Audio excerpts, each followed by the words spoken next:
Qui est le pasteur Lamar Whitehill et pourquoi sa fortune suscite autant de doutes? C'est la story du dimanche sur qu'est-ce qui se passe chez les autres. I will not lose. Bishop, Apostle, you are not ready. Unstoppable dynasty. Me voilà de retour pour une nouvelle histoire sur qu'est-ce qui se passe chez les autres. J'espère que la dernière story que je vous avais fait sur l'histoire de Brittney Griner vous a plu. Et c'est vrai que je vous avais dit que je serais un peu plus comment dire, disciplinée sur la publication de mes vidéos. J'ai manqué à mon devoir, mais c'est pas grave. Là, on se remotive encore et je reviens avec une nouvelle histoire en espérant que celle-ci vous plaise. Donc, n'hésitez pas à vous abonner, n'hésitez pas à commenter, à partager et on y va tout de suite pour la prochaine histoire. Does it really look like scientifically by allowing the seed to be planted underneath dirt? Imaginez-vous un prédicateur d'une toute petite église dans un quartier de Brooklyn qui mène une vie de pacha avec des costumes de toutes pièces. Oh, we are ready for resurrection. Des montres, des bijoux à pas moins de 10 000 $. This is my prayer closet. I'm with my brother Jai, y'all. We out in the golf course, y'all. No doubt. Louis Vuitton, look, the team. Yep, they celebrate my birthday. Et qui roule dans une Rolls-Royce alors que le mec est à la tête d'une vraie petite église. C'est l'histoire de Bishop Lamar Whitehill. Bishop qui signifie en anglais pasteur, voire même prédicateur. Et le mot même c'est évêque, mais voilà, c'est un prédicateur.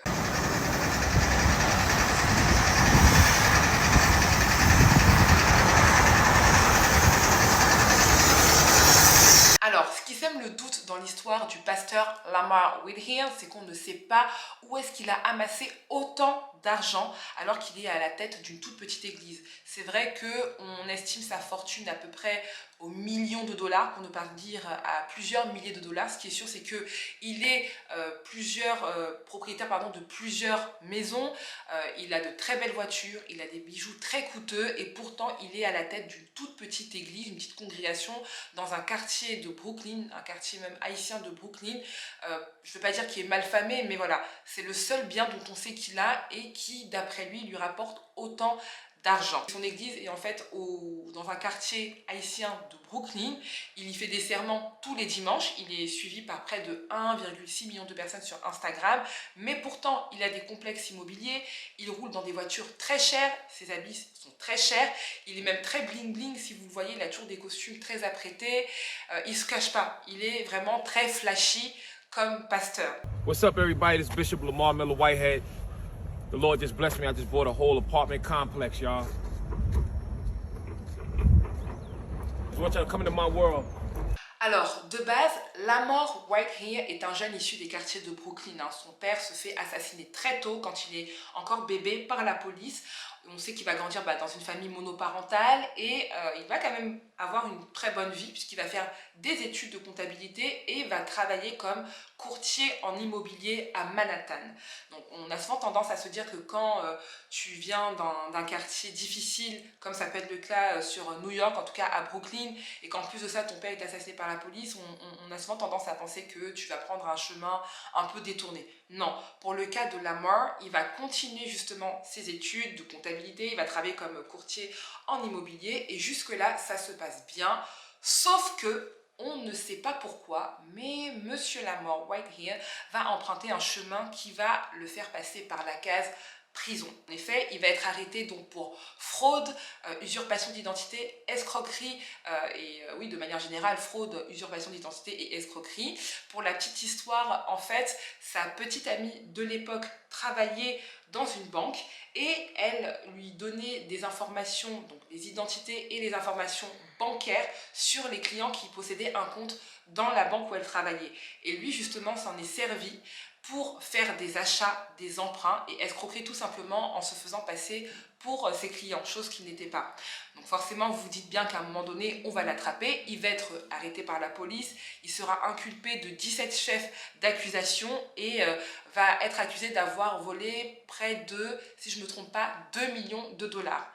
Il sera condamné à 2 ans de prison. Alors qu'est-ce que je raconte? Il va faire 5 ans de prison avant de sortir et de fonder son église qui s'appelle Les Leaders de Demain. Donc ce qui est bien, c'est que son église fait un succès total. Son église dans son église, il y a pas mal de fidèles qui sont des personnes qu'il a rencontrées en prison, mais aussi des soutiens qu'il a reçus dans la rue lorsqu'il était sorti de prison et qu'il était retourné dans son quartier à Brooklyn. Et boum, sa petite fondation, en tout cas son église va exploser et il fera encore fortune. Grace and peace from me and my princess. Happy Father's Day to everyone. Happy Father's Day. Happy Father's Day. Ce qui a relancé le débat autour du pasteur Lamor Whitehair et notamment sur la provenance de sa fortune, c'est qu'en plus d'afficher outrageusement son train de vie, il y a quelques mois de cela, il a été en fait victime d'un braquage à main armée pendant qu'il était en train de faire une prêche. C'est-à-dire que c'est arrivé un jour de son serment, c'était un dimanche, il faisait une prêche, c'était en direct live puisqu'il y a aussi des personnes qui le suivent sur Instagram et plusieurs personnes vont faire irruption et du coup il va avoir un comportement assez surprenant qui va pousser les gens à s'interroger sur la véracité du coup de ce cambriolage, clairement. The news with it. This what the paper said. All right.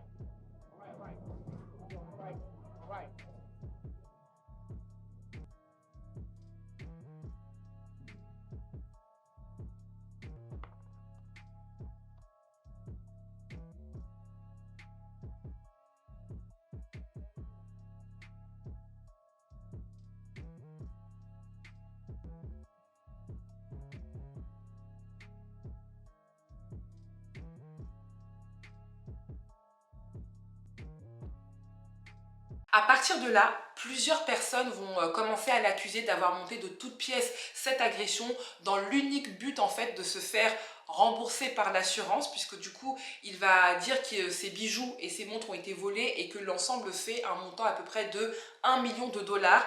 Et donc forcément les gens se sont dit que c'est faux parce qu'il fait exprès dans le but de porter plainte et de recevoir en fait une aide de l'assurance pour retoucher en retour cet argent qu'on lui aurait volé en bijoux. D'autant plus qu'on ne sait pas qui sont les personnes qui l'ont braqué et que ça reste en fait un mystère.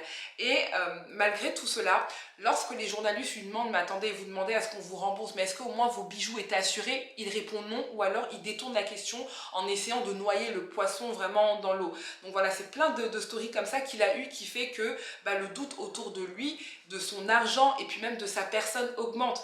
C'est-à-dire qu'il est là, c'est un pasteur, il est toujours très sapé bling bling, il affiche sans gêne son argent. Il est dans une toute petite église, c'est-à-dire c'est une salle qu'il a aménagée et pourtant c'est le seul qui est bien habillé alors que les fidèles qui viennent le voir dans son église sont des personnes moyennes qui habitent dans le quartier aux alentours. Donc plein de petites stories comme ça qui font que c'est un peu trop bizarre. Il y a d'ailleurs un autre exemple en fait, un exemple où justement une de ses paroissiennes a porté plainte contre lui parce qu'elle accuse de lui avoir volé de l'argent qu'elle lui a confié. En gros, pour la petite histoire, elle lui aurait confié 90 000 dollars parce que du coup elle espérait qu'il puisse l'aider à acheter une maison, puisque pour ceux qui s'en souviennent, je vous avais dit que Lamor Whitehair était d'abord courtier en immobilier, donc je pense qu'en lui prêtant cet argent-là, en lui donnant, elle pensait qu'il l'aiderait avec ses capacités de courtier, seulement il ne lui a jamais rendu. Et pire, quand on l'a interrogé avec ça dans les médias, la réponse qu'il a pu apporter c'est ce qu'elle lui a donné en fait c'est un don pour pouvoir agrandir son église. Lol, vraiment, puisque du coup quand vous vous baladez dans son église, il n'y a absolument rien de nouveau, hein. Je veux dire, il y a une estrade, il y a lui, son pupitre, il y a son trône, enfin son siège qui lui sert de trône sur lequel il s'assoit pour prêcher, et c'est tout. Et derrière ça, le gars, il enchaîne les voitures, les maisons, les habits, les bijoux de luxe, toujours plein de choses. Donc voilà, il y a plein de petites stories comme ça sur lui qui planent, qui font qu'on a beaucoup de doutes sur sa personne. Soit il emprunte de l'argent à des personnes qui ne remboursent pas, soit il promet des choses à des personnes en leur demandant d'investir et puis derrière il n'y a pas d'investissement et l'argent disparaît. Donc voilà, c'est plein de petites stories comme ça qui fait qu'on a un gros doute envers Lamor Whitehair. Aujourd'hui, même si on a toute la bonne volonté du monde de croire que le pasteur Lamor Whitehair a fait son argent grâce à ses fidèles, et ça reste quand même difficilement clair parce que, encore une fois, statistiquement, c'est impossible. Il y a un journaliste du New York Times qui s'est intéressé à son histoire et qui est allé l'interviewer et qui l'a suivi pendant une petite semaine. Et en gros, il a vu que dans les fidèles de son église, en tout, il y avait à peu près 25 fidèles.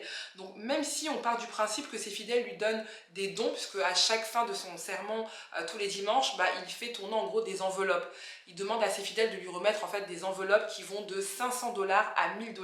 Donc, même si les fidèles lui donnent, admettons, tous les dimanches 500 $, et c'est techniquement impossible en fait d'atteindre autant d'argent, surtout pour s'acheter ses maisons, ses voitures, ses bijoux. Donc statistiquement, ça reste vraiment impossible. Maintenant, je veux bien croire effectivement que tout le monde lui donne. Surtout qu'il a dit qu'il ne demandait pas en réalité 500 à 1000 $ à ses fidèles, mais ça se situe dans cette tranche-là, et quand bien même ces fidèles n'ont pas assez d'argent, il essaye quand même de leur demander de mettre 150 $. Entre nous, je vois très peu de personnes mettre tous les dimanches une certaine somme, surtout comme je vous ai dit que l'église se trouve en fait dans un quartier à Brooklyn, à New York, et forcément c'est pas non plus fréquenté par des personnes hype, c'est surtout les voisinages d'à côté qui comptent en tout 25 personnes. Donc même si on multiplie le nombre de fidèles fois 5 ou même fois 2, ça fait 50 personnes, et même 50 personnes fois 500 $ ne font pas le montant qu'il a pour s'acheter tous ses affaires. Donc voilà, c'est un peu ça le truc qui plane sur le pasteur Lamar Whitehair. Et voilà, c'est terminé du coup pour la petite story du dimanche sur qu'est-ce qui se passe chez les autres. C'était l'histoire de Bishop Lamar Whitehair, le pasteur qui suscitait énormément de doutes sur sa fortune. Donc voilà, n'hésitez pas à commenter, n'hésitez pas à donner vos avis. Est-ce que selon vous, effectivement, son argent provient de ses fidèles? Est-ce que son argent est plutôt quelque chose d'assez suspicieux? Moi, je ne donnerai pas mon avis, même si ça me fait quand même ma petite idée. Donc, réagissez. N'hésitez pas aussi à vous abonner. Et je vous dis à très vite pour une prochaine story sur qu'est-ce qui se passe chez les autres.